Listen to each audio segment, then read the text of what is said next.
क्या मौत वास्तव में अंत है या किसी नई शुरुआत का प्रवेश द्वार? यह प्रश्न सदियों से मानव चेतना को मथता आया है। इस कहानी में हम एक ऐसे व्यक्ति की यात्रा देखेंगे जो मृत्यु के बाद एक रहस्यमयी और गहन अनुभव से गुजरता है। आत्मा की यात्रा, कर्मों की गवाही, पुनर्जन्म की संभावना और मोक्ष का दर्शन।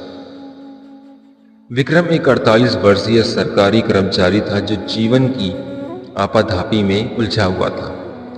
एक दुर्घटना में उसका देहांत हो जाता है, पर कहानी यहीं से शुरू होती है। जैसे ही उसकी आंखें बंद होती है, उसे एक अजीब सी रोशनी दिखती है।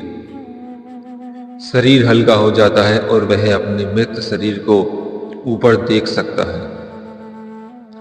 अब वह एक सूक्ष्म शरीर में है, कोई उसे देख नहीं सकता। वह अपनी पत्नी, बच्चों और मित्रों को देख रहा है जो उसके मृत शरीर के पास विलाप कर रही है। उसे दुख भी हो रहा है, लेकिन साथ ही एक अजीब शांति भी अनुभव हो रही है।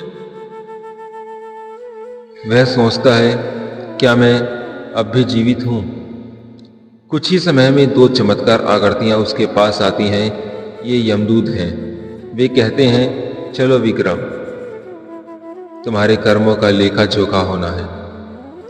विक्रम भयभीत है, लेकिन उनके चेहरे पर करुणा है। वे उसे एक सुरंग जैसे मार्ग से लेकर चलते हैं जहां आगे एक दिव्य प्रकाश है। विक्रम एक विशाल दिव्य सभा में पहुंचता है जहां चित्रयुग बैठे हैं। उनके पास विक्रम के जीवन का पूरा लेखा जोखा है। उसका पूरा जीवन चलचित्र की तरह उसकी आंखों के सामने चलता है। अच्छे कर्म, बुरे कर्म, पश्चाताप, दान, झूठा प्रेम, सब कुछ।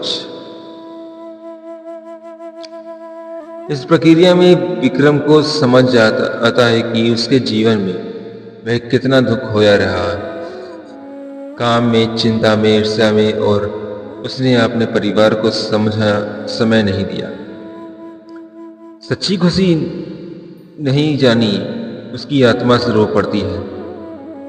फैसला होता है, विक्रम ना तो सीधे स्वर्ग जाएगा न नरक। उसे अपने कर्म के अनुसार एक विशेष लोक में भेजा जाएगा जहां आत्मा की आत्मनिरीक्षण और सुधार का अवसर मिला है। वहां समय नहीं होता, बस आत्मा होती है, ध्यान होता है और चेतना। इस रहस्यमय लोक में विक्रम को अपने दादा दादी और कुछ पूर्वज मिलते हैं। वे आत्माएं हैं जो अपने कर्मों के अनुसार विभिन्न अवस्थाओं में हैं। कोई पुनर्जन्म की तैयारी में, कोई मोक्ष के निकट। विक्रम को बताया जाता है कि उसे एक और जीवन मिलेगा, पर इस बार उसे कुछ कर्मिक लेसन्स पूरे करने हैं। उसे चयन का अवसर मिलता है, किस देश में, किस परिस्थिति में जन्म लेना है। वह एक साधारण किसान के घर में जन्म लेने का निर्णय करता है ताकि जीवन की सादगी से जी सके।